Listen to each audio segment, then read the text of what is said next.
Raymond limited की बात करते हैं दोस्तों इस वीडियो में। जैसे कि निफ्टी में हल्की फुल्की गिरावट है, बट वो स्टॉक बढ़ रहे हैं जो अंडर वैल्यूड है, खास तौर से पीएसयूज बैंक, पीएसयूज कंपनियां, और जो कंपनी अभी तक बढ़ी नहीं है, रिजल्ट अब अच्छे आने लग गए हैं, तो उसमें से एक कंपनी है रेमंड लिमिटेड। अब ये ऊपर के लेवल से काफ़ी गिरा था और मैनेजमेंट की तरफ से कुछ खबरें थी तो उसकी वजह से भी गिर रहा था। और पिछले साल जो एक गिरावट आई मार्केट में, तो ये लगभग 210 तक आया था।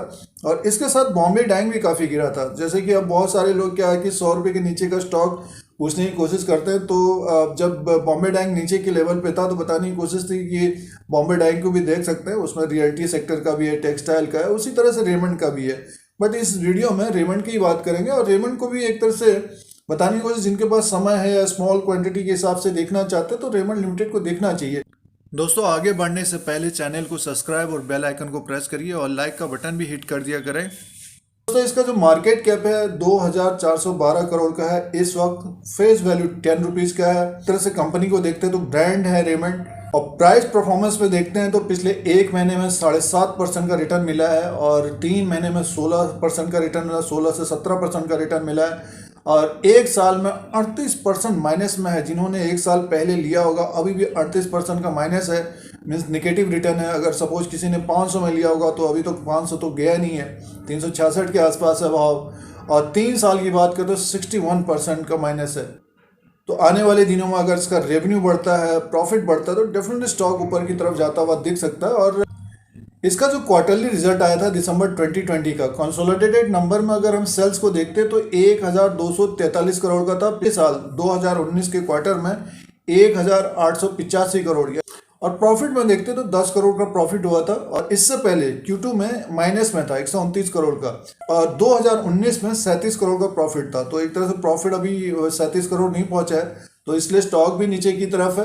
तो संभव ये है कि आने वाले दिनों में अगर ग्रोथ की बात आती है, स्टोर्स अगर खुले रहते हैं, ओपन रहते हैं, तो डेफिनेटली स्टॉक्स काफ़ी तेज हो सकता है। डेफिनेटली स्टॉक फिर ऊपर की तरफ जाएगा। जो लोग एक तरह से ऊपर की तरफ ट्रैप हुए हैं तो उनका भी रेट आ सकता है। आइए एक नज़र टेक्निकल चार्ट में भी देखते हैं किस तरह का बुलिशनेस आई या बेरिश है, तो उसकी बात करते हैं।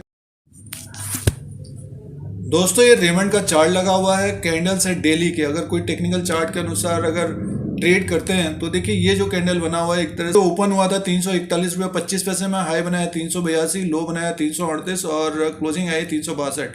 यानी में जो सपोर्ट एक तरह से होगा 340 और 338 के आसपास होगा, और ऊपर का रेजिस्टेंस होगा 382। अगर ये 382 के ऊपर अगर ट्रेड करने लग जाएगा या फिर ऊपर क्लोजिंग आ जाएगी तो एक तरह से इसमें और तेज़ी की संभावना रहेगी।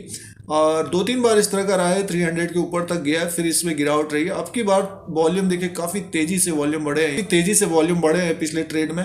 तो संभव ये है कि अब एक तरह से ये स्टॉक जो है ऊपर की तरफ जाने के लिए तैयार हो रहा है। बुलिशनेस इसमें बनी हुई है। ऊपर का जो टारगेट होगा हमारा लगभग 390 का होगा। उसके बाद अगर इस गैप को फिल करता है तो लगभग 407 से 411 तक का होगा। तो ये एक तरह से मान के चलिए हो सकता है नेक्स्ट मंथ में आ जाए या फिर इसी फरवरी में आ जाए। बट ये एक बात ध्यान रखने वाली बात है कि अगर कोई स्टॉक खरीद रहा है यहाँ पे, तो अगर स्टॉप लॉस लगाना चाहते तो मान के चलिए 362 के आसपास का, तो 347 या 340 का होना चाहिए स्टॉप लॉस। और इसका जो स्ट्रॉन्ग सपोर्ट होगा देखिए नीचे की तरफ का लगभग 300 और 317 320 के आसपास। और काफ़ी वॉलेटाइल भी है दोस्तों, ये अप डाउन और सर्किट के द्वारा अप डाउन होता है अगर आप ट्रेड भी करते होंगे। और नेक्स्ट Q4 का रिजल्ट अगर बेटर आता है इसका, और संभव ये है कि अच्छा आना चाहिए, तो डेफिनेटली स्टॉक जो है अपना जो है ऊपर का जो एक हाई है इसका 500 के ऊपर भी जाता हुआ दिख सकता है। तो 1-1.5 महीने में ऊपर की तरफ हमें रेमंड देखना चाहिए। और स्टॉक भी वही बढ़ रहे हैं जो अभी अंडर वैल्यूड है। अब इसका रेवेन्यू देख लीजिए, लगभग 1200 करोड़ का, 1200 करोड़ का, और मार्केट कैप 2400 करोड़ का है, और फेस वैल्यू 10 रुपीज़ का है। तो स्टॉक काफ़ी अभी पोटेंशियल है रेमंड में, और आने वाले समय में ऊपर की तरफ जाता हुआ दिख सकता है। बट ये कि अपने पॉकेट के अनुसार ही इसमें, जैसे कि स्मॉल क्वांटिटी के हिसाब से या फिर जो रिस्क उठा सकते हैं, समय देख सकते हैं, टाइम दे सकते हैं, तो रेमंड के स्टॉक को जरूर देखना चाहिए। अब देखिए इसका डेली में बुलिशनेस आई है, बट ये कि मंथली में काफ़ी ऊपर के लेवल से एक तरह से ये स्टॉक गिरा है। देखिए अब जो लोग ट्रेड कर रहे होंगे, जो लोग ट्रैप हो गए होंगे, तो पिछले साल ही देखिए एक तरह से ये ऊपर के लेवल पे था, लगभग 600-700 रुपये ऊपर था। उससे पहले तो और ऊपर के लेवल पे था। तो इसमें फिर एक तरह से कुछ मैनेजमेंट की तरफ से खबरें आई, तो उसकी वजह से इसमें गिरावट हुई और फिर एक बड़ी गिरावट आई। अब धीरे धीरे ऊपर की तरफ जा रहा है। तो इस कैंडल को जैसे कि जिनके पास समय है तो एक टारगेट जो होगा 524 का होना चाहिए दोस्तों। अगर समय है, कोई अपने हिसाब से देखना चाहता है तो इस स्टॉक को देखिए 524 तक का टारगेट रखे, फिर आने वाले समय में इसको भी भरेगा वो आप फिर मार्केट के हिसाब से, और इसका जो रेवेन्यू और प्रॉफिट अगर बढ़ता है तेजी से ऊपर की तरफ भागता हुआ दिख सकता है। तो रेमंड को नज़र में रखिए स्पेशली, और मंथली के हिसाब से अभी भी बेरिश है ये, यानी मीन्स डाउन ट्रेंड में ही है। जब इस कैंडल को फिलअप करेगा, इसको भी फिलअप करेगा, तब एक बुलिशनेस इसमें आ जाएगी फिर। बट ये है कि जो डेली के अनुसार कर रहे हैं कारोबार, अभी बुलिशनेस बनी हुई है और इसका 400 के ऊपर क्लोजिंग आती है तो डेफिनेटली स्टॉक जो है ऊपर की तरफ जाता हुआ दिखेगा और बहुत तेज़ी से भी जाता हुआ दिख सकता है। अब इसमें दोस्तों इसका RSI को लगा लेते हैं, इंडिकेटर लगाते हैं, उसके अनुसार क्या शो कर रहा है उसे भी चेक कर लेते हैं। देखिए रिलेटिव स्ट्रेंथ इंडेक्स मंथली के अनुसार तो 40 में है, तो 70 में जाने में अभी काफ़ी समय लगे। 1-2 क्वार्टर के अगर रिजल्ट आते हैं तो बहुत तेज होगा। और अभी डेली के अनुसार देखते तो 70 के आसपास थोड़ा सा पहुंच रहा है।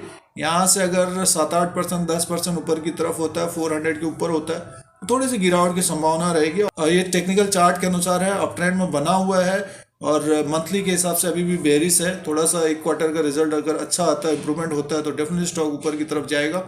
तो दोस्तों रेमंड लिमिटेड को नज़रों में रखिए।